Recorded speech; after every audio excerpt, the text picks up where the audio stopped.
मैं विक्रम कुमार अभी BEd first year का क्वेश्चन बताने जा रहा हूँ। जो क्वेश्चन है, स्वामी विवेकानंद का शैक्षिक विचारों का वर्णन करें तथा वर्तमान सामाजिक तनावपूर्ण वह कहाँ तक दूर कर सकते हैं, इसका आंसर देने जा रहा हूँ।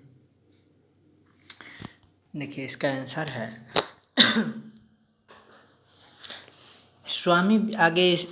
इस आंसर के जानने से पहले स्वामी विवेकानंद का परिचय जान लेते हैं। स्वामी विवेकानंद का जन्म 12 जनवरी 1863 ईस्वी को पौष संक्रांति के दिन सूर्योदय के थोड़ा समय बाद ही हुआ। उनके पिता का नाम श्री विश्वनाथ दत्त थे। वे पेशे से वकील थे।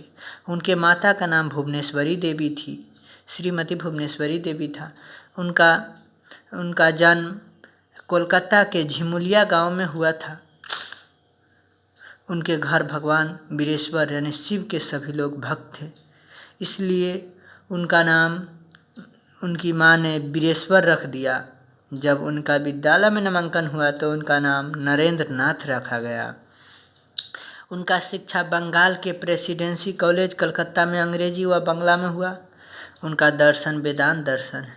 नरेंद्र नाथ का हृदय धर्म भाव से परिपूर्ण था। सत्य प्राप्ति के लाभ की इच्छा से वे ब्रह्म समाज में आने जाने लगे।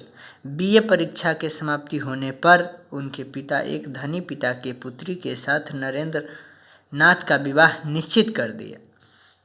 नरेंद्र नाथ विवाह न करने का निश्चय कर चुके थे, अतः इन्होंने इसका विरोध किया। अकस्मात विश्वनाथ जी परलोक सिधार गए। विवाह प्रसंग समाप्त हो गया। स्वामी विवेकानंद जी के पिता की मृत्यु के कारण उनके घर पर आमदनी की स्रोत खत्म हो गया। उनके घर की स्थिति दरिद्रता के चरम सीमा तक पहुंच गया। फटा जूता पहनकर एक चादर से बदन ढककर इधर उधर घूमते रहते थे। सन 1887 ईस्वी में स्वामी विवेकानंद जी संन्यास ग्रहण कर लिए। 1888 ईस्वी में नरेंद्र नाथ ने यानी स्वामी विवेकानंद ने परिवारजक के रूप में भ्रमण के लिए निकल पड़े। स्वामी जी विवेकानंद सन 1893 ईस्वी में विश्व भ्रमण पर निकल पड़े। जब 1893 में सर्वधर्म सम्मेलन अमेरिका में हो रहा था, जिसमें रोमन कैथोलिक ईसाइयों ने अपना धर्म को सर्वश्रेष्ठ धर्म सिद्ध करने के लिए आयोजन किया था, जिसमें स्वामी जी हिंदू धर्म की ओर से गए थे।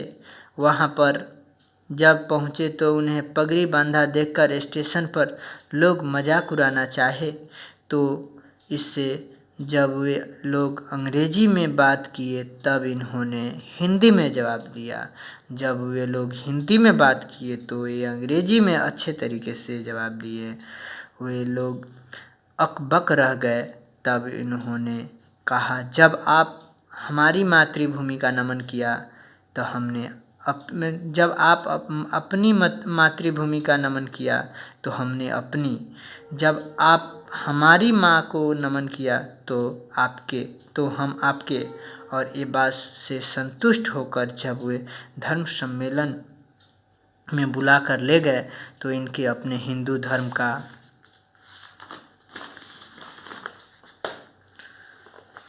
और जब भाषण दिए तो भाइयों एवं बहनों से शुरू किए तो पूरी शिकागो धर्म सम्मेलन आए ताली के गड़गड़ाहट से शोर कर दिया। जब वहाँ रोमन कैथोलिक ईसाइयों अपने धर्म का जो कुछ रखा तो हिंदू धर्म सबसे नीचा और वे अपना सबसे ऊपर रखा और कहा, ये मेरा धर्म सबसे ऊपर है। तब स्वामी जी ने कहा कि सभी धर्म का आधार मेरा धर्म है, इसलिए सबसे नीचे है। तो इनसे हिंदू धर्म का सर्वश्रेष्ठ माना गया। तो फिर अगले दिन उन्होंने सबसे आगे हिंदू धर्म को रखा और अपने धर्म को सबसे पीछे, और कहा, मेरा धर्म सबका आधार है, इसलिए मेरा धर्म सबसे बड़ा है।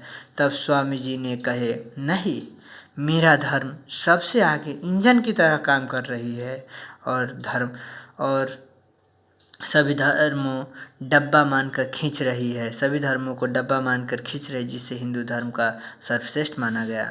तब उन्होंने स्वामी जी से विवाह करने के लिए कहा। तो स्वामी जी ने कहा, हमसे आप क्यों विवाह करना चाह रहे हैं?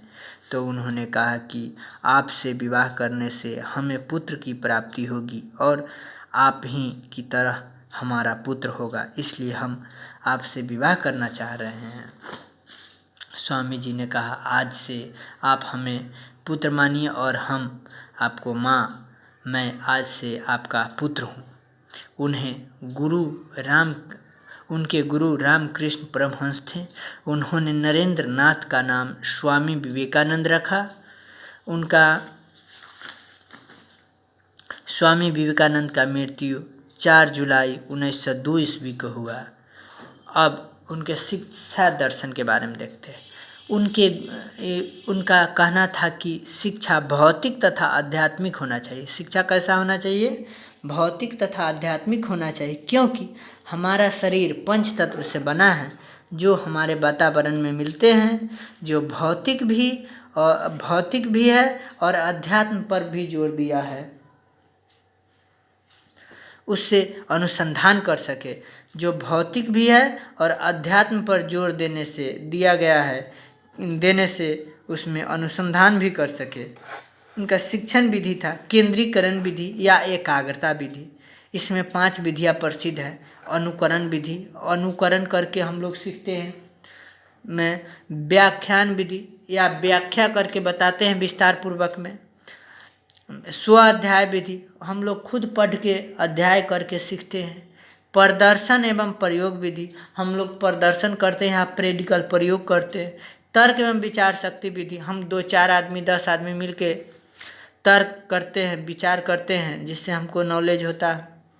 इनका पाठ्यक्रम था मातृभाषा में इतिहास, भूगोल, गणित, चिंतन, अध्यात्म, नैतिक दर्शन, अंग्रेजी, तकनीकी विज्ञान, संगीत। शिक्षक कैसा होना चाहिए? तो ज्ञानी होना चाहिए। विद्यार्थी आज्ञाकारी और ब्रह्मचर्य होना चाहिए।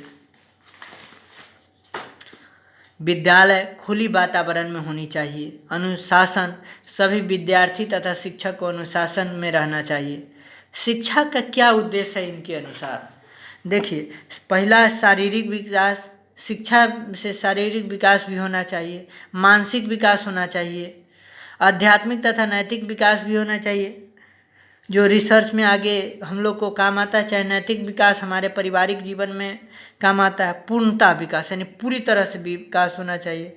व्यवसायिक विकास, हम ऐसा पढ़ाई पढ़े, ऐसा शिक्षा हमें प्राप्त हो कि व्यवसाय भी कर सके।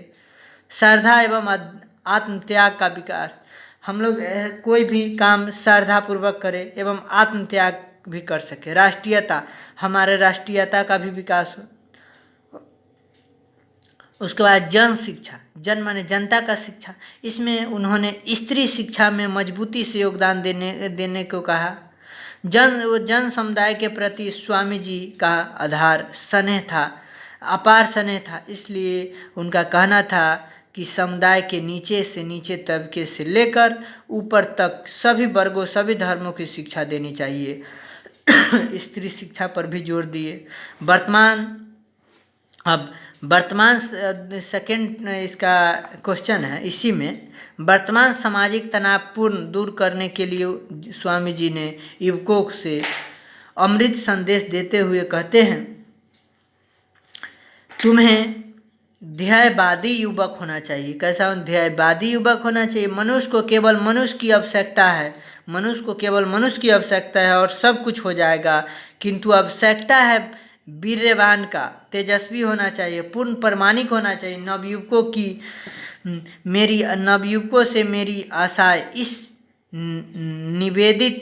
नवोदित पीढ़ी में, आधुनिक पीढ़ी में केंद्रित है। उसी में से मेरे कार्य पूर्ण निर्माण होंगे। तुम सब यह अपने में विश्वास रखो कि प्रत्येक आत्मा में अनंत शक्ति विद्यमान है। बस तभी तुम सारे भारत को पुनः जीवित कर सकोगे।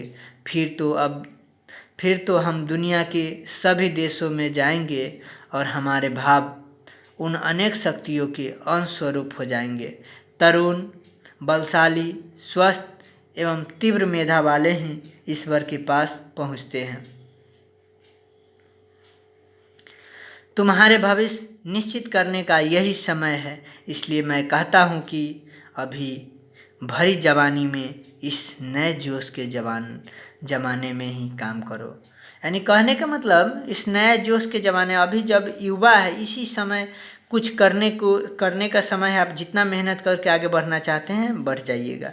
काम करने का यही समय है, इसलिए अपने भाग्य का निर्माण कर लो और काम में लग जाओ, क्योंकि फूल बिल्कुल ताज़ा है। जो हाथों से मसला नहीं गया है और जिसे सूंघा नहीं गया है, वही भगवान के चरणों पर चढ़ाए जाते हैं। उसे ही भगवान ग्रहण करते हैं। अगला टॉपिक में कहते हैं, आओ हम अपने समस्त विवादों एवं आपसी कलह को समाप्त कर स्नेह की इस भव्य धारा को सर्वत्र प्रवाहित करें। यही इसका आंसर है।